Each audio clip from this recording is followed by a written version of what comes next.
আমার আপনার কবরে চিহ্ন থাকবে না। একজন মানুষ মরে যাওয়ার কয়েক বছরের মধ্যে, কয়েক মাসের মধ্যে তার নামটা পর্যন্ত আর কেউ নেয় না, নামটা মুইসা যায়। আরে নামটা যেমন নাকি মুইসা যায়,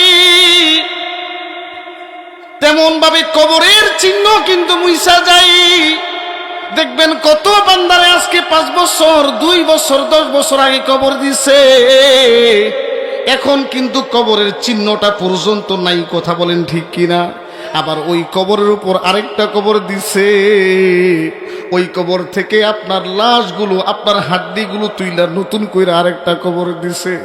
আমার আপনার টাকা জমি জামা, বন্ধু বান্ধব স্ত্রী, আমারে আপনারা কেউ দুনিয়াতে রাখতে পারবে না রে মুসলমান বাবাজি।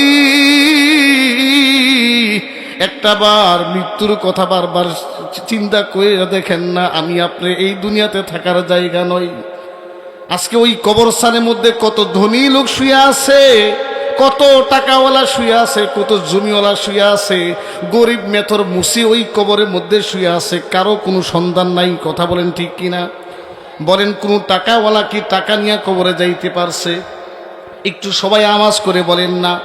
কোন সম্পদওয়ালা সম্পদ নিয়ে কবরে যাইতে পারে নাই। কোন অট্টালিকার মালিক কবরের মধ্যে সম্পদ নিয়ে যাইতে পারে নাই। আমার মুসলমান বন্ধু, দুনিয়ার প্রত্যেকটা কাপড়ের মধ্যে পকেট আছে, দুনিয়ার প্রত্যেকটা প্যান্টের মধ্যে পকেট আছে, কিন্তু ওই কবরের কাফনের মধ্যে কোনো ধরনের পকেট নাই।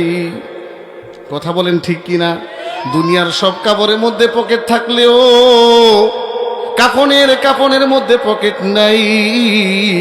দুনিয়াতে একজন আরেকজনকে ঘুষ দিতে পারলেও কবরের মুনকার নাকিরে ঘুষ দেওয়ার কোনো ব্যবস্থা নাই।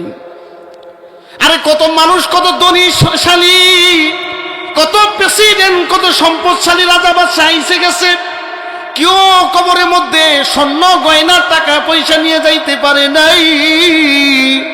আরে আমি আপনি তো গরিব। এই জায়গার মধ্যে অনেক আল্লাহর বান্দা আছে, অনেকের জমি আছে, অনেক 100 বিঘা জমি আছে, এগুলো দুনিয়াতে পইরা থাকবে। দেখেন না বাবাজি, আপনার মৃত্যুর 3 দিন পর সবার কিন্তু খাওয়া দাওয়া চলবে। কথা বলেন ঠিক কিনা? আপনার স্ত্রীর খানা বন্ধ হইবে না, আপনার সন্তানের চলাফেরা, বন্ধু বান্ধবের সাথে আড্ডা বন্ধ হবে না। 1 দিন, 2 দিন, 3 দিন আপনার জন্য কান্নাকাটি করবে। এরপরে যে যার মতন চলাফেরা করবে, সবাই আনন্দ উল্লাসে জীবন যাপন করবে। আপনার যে রাইখা যাওয়া জমি, এই জমিনটাও তো আপন অবস্থায় পইরা থাকবে। এই দুনিয়াতে একমাত্র মুসলমান বন্ধু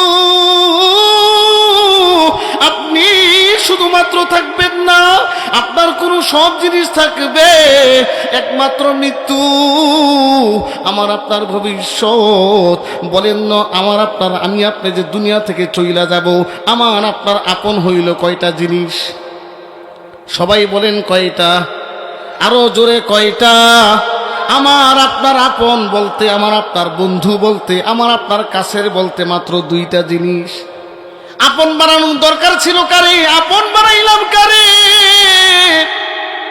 আরে বন্ধু বানানোর দরকার ছিল কারে? বন্ধু বানাইলাম কারে? আমি আপনি আজকে বন্ধু বান্ধবের আড্ডায় পড়ে, বন্ধু বান্ধবের পাল্লাই পড়ে আজকে ইমান আর আমলে বিসর্জন, রুটা বের হইতে চায় না। নাপার মানে রুটা আজরাইলের এই ধমক শোনার পর এই জায়গা থেকে শরীরের পায়ের মধ্যে ঘোরাঘুরি করে, গোটা শরীরের মধ্যে রুটা ঘোরাঘুরি করে। ওই রুটা বের হইতে চায় না, কারণ এই রুটা জানে সে যদি একবার আজরাইল তার শরীর থেকে তারা নিয়ে যায়, তার জন্য আল্লাহর শাস্তি আছে। কথা বলেন ঠিক কিনা? এই রুটা যখন শরীরের মধ্যে দৌড়াদৌড়ি করে, তাফসীরের মধ্যে আসছে, বলেন তো একটা বালিশের মধ্যে যদি একটা কাঁটাওয়ালা ছুরি ঢুকায়া দেয়, তুলাগুলো কেমনি বাইর হয়ে আসবে? বলেন তো, কাঁটাওয়ালা একটা ছুরি যদি পেটে ঢুকায়া দেয়, এমনি এমনি বের হবে নাকি? নারী বুড়ি সব নিয়ে বের হবে। সবাই বলেন। ঠিক তেমন ভাবে নাফরমানের রূহটা বের হইতে চাইবে না। আজরাইল ডাক দিয়ে বলবে, নাফরমানের রূহটা বের হয়ে আসতে যাবে না। আজরাইল